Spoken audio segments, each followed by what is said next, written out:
అందరికీ నమస్కారం. ఈరోజు మనం ఒక అద్భుతమైన ప్రయాణం చేద్దాం అమెజాన్ ప్రపంచంలోకి. చాలామంది దీన్ని కేవలం ఒక పెద్ద అడలి అనుకుంటారు, కానీ అది అంతకంటే చాలా ఎక్కువ. ఇది మన భూగ్రహానికి ఊపిరితిత్తులు లాంటిది. సో దానిలో దాగి ఉన్న రహస్యాలను తెలుసుకోవడానికి సిద్ధంగా ఉండండి. మనం కలిసి ఈ ప్రయాణం మొదలుపెడదాం. చూశారుగా, మార్స్ ఉపరితలం గురించి మనకు తెలిసిన దానికంటే అమెజాన్ అడవి లోతుల గురించి తక్కువ తెలుసట. అంటే ఒక్కసారి ఆలోచించండి, మన గ్రహం మీద ఉన్న ఒక ప్రదేశం గురించి వేరే గ్రహం కన్నా తక్కువ తెలుసంటే అది ఎంత పెద్ద రహస్యమో కదా. అందుకే అంటాను, తెలియని ఎన్నో విషయాలని మనం ఎప్పుడూ అన్వేషించబోతున్నాం. సరే, ముందుగా మనం అమెజాన్ జీవవైవిధ్యం గురించి మాట్లాడుకుందాం. దీన్ని ఒక గొప్ప జీవగ్రంథాలయమని ఎందుకంటారో తెలుసా? ఎందుకంటే ఇక్కడ కొన్ని లక్షల జాతుల జీవులు నివసిస్తున్నాయి. ఒక సజీవ గ్రంథాలయమన్నమాట. 10%! ఈ నంబర్ చూస్తే నిజంగా ఆశ్చర్యం వేస్తుంది కదా. ప్రపంచంలో మనకు తెలిసిన అన్ని జీవజాతులలో ఏకంగా 10% ఒక్క అమెజాన్ అడవిలోనే ఉన్నాయట. మరోలా చెప్పాలంటే భూమి మీదున్న ప్రతి 10 జీవుల్లో ఒకటి ఇక్కడే మనకు కనిపిస్తుందన్నమాట. అద్భుతం కదా. అయితే ఈ జీవ వైవిధ్యమనేది కేవలం నంబర్లకు సంబంధించింది కాదు. అసలు కథ ఎక్కడుంది చూడండి. ఆ గంభీయమైన జాగ్వార్, నీళ్లల్లో ఈదే అరుదైన పింక్ రివర్ డాల్ఫిన్, ఆకాశంలో కళ్ళు చెదిరే రంగులతో ఎగిరే స్కార్లెట్ మకాలు, విషపూరితమైన అందంగా ఉండే పాయిజన్ డాట్ ఫ్రాగ్స్, భారీ అనకొండ, ఇలాంటివన్నీ కలిసి అమెజాన్ని ఒక సజీవ అద్భుతమైన ప్రపంచంగా మార్చేశాయి. ఇప్పుడు ఈ నంబర్ చూడండి, 70,000. ఇది మొత్తం అమెజాన్ అడవిలో ఉన్న కీటకాల సంఖ్య కాదు, అస్సలు కాదు. కేవలం 1 హెక్టార్ అంటే ఓ చిన్న ప్రదేశంలో కనిపించే కీటకాల జాతుల సంఖ్య ఇది. ఒక్కసారి ఊహించుకోండి, ఒక చిన్న ఏరియాలోనే ఇన్ని వేల రకాల జీవులుంటే ఇక మొత్తం అడవిలో ఎంత జీవ ప్రపంచం దాగుందో కదా. సరే, ఇప్పటిదాకా అడవిలోని జీవుల గురించి చూశాం. ఇప్పుడు ఆ అడవికి జీవనాధారమైన దాని నదీ వ్యవస్థ వైపు మన ప్రయాణం సాగిద్దాం. నిజానికి ఈ నదులే అమెజాన్ మొత్తానికి ప్రాణం పోస్తున్నాయి. ఈ అమెజాన్ నది ఎంత పెద్దదో, ఎంత శక్తివంతమైందో చెప్పడానికి ఈ ఒక్క విషయం చాలు. ప్రపంచంలో తర్వాత 7 అతిపెద్ద నదులున్నాయి కదా. ఆ 7 కలిసి సముద్రంలోకి ఎంత నీటిని వదులుతాయో అంతకంటే ఎక్కువ నీటిని ఈ ఒక్క అమెజాన్ నది వదులుతుంది. ఒక్క నది 7 పెద్ద నదుల కంటే ఎక్కువ. అందుకే దీన్ని ఒక జలప్రపంచం అనొచ్చు. ఇది నిజంగా ప్రకృతి చేసే ఒక మ్యాజిక్ లాంటిది. నీళ్ల సంగమం అని పిలుస్తారు. ఒకవైపు ఏమో ముదురు నలుపు రంగులో ఉండే రియో నీగ్రో నది, మరోవైపు ఇసుక రంగులో ఉండే సోలిమోస్ నది. ఈ రెండూ పక్కపక్కనే ప్రవహిస్తాయి, కాని కలవు. అవును, మైళ్ల దూరం వరకు అవి తమ రంగుల్ని కోల్పోకుండా వేరువేరుగా ప్రవహిస్తాయి. ఈ దృశ్యం చూస్తుంటే అసలు నమ్మలేం, అంత అద్భుతంగా ఉంటుంది. సరే, ఇప్పుడు కాసేపు కాలంలో వెనక్కి వెళదాం.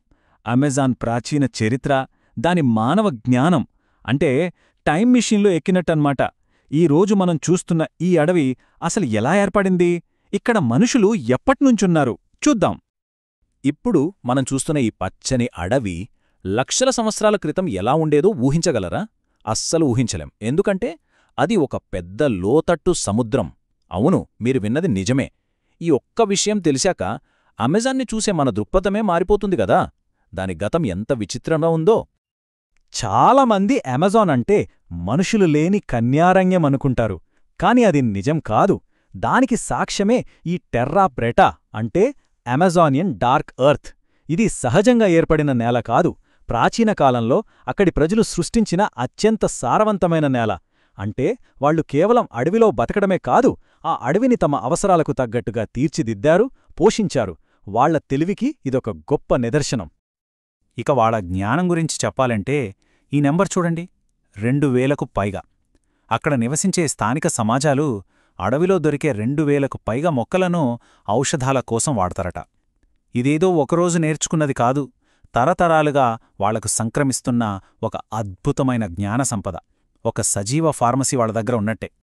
ఓకే, ఇప్పుడు వరకు మనం అమెజాన్ అద్భుతాల గురించి మాట్లాడుకున్నాం. కానీ ఈ కథలో మరో కోణం కూడా ఉంది, ఒక సున్నితమైన, కాస్త ఆందోళన కలిగించే విషయం. ఈ అద్భుతాలన్నీ మన గ్రహానికి ఎంత ముఖ్యమో, ఇప్పుడు అవి ఎలాంటి ప్రమాదంలో ఉన్నాయో తెలుసుకుందాం. ఇది మనందరి ఉమ్మడి భవిష్యత్తుకు సంబంధించిన విషయం. 150 బిలియన్లు.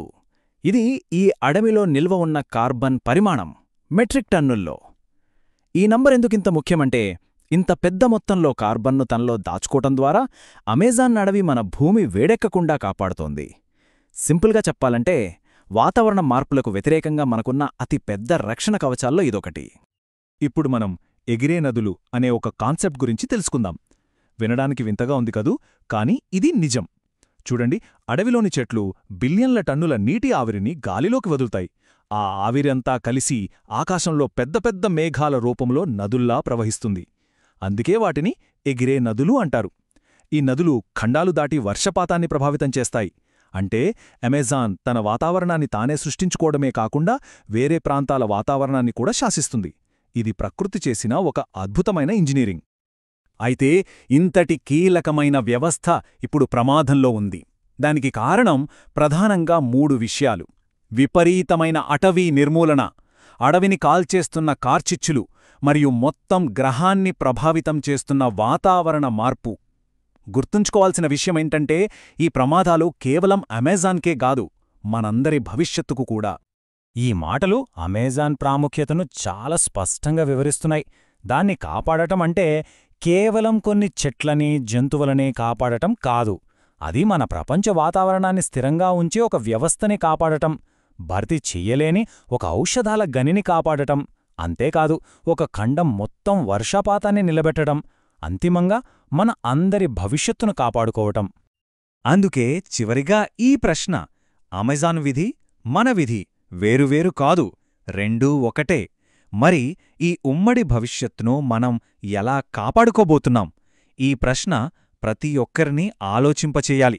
ఎందుకంటే సమాధానం మన అందరి చర్యల్లోనే దాగి ఉంది.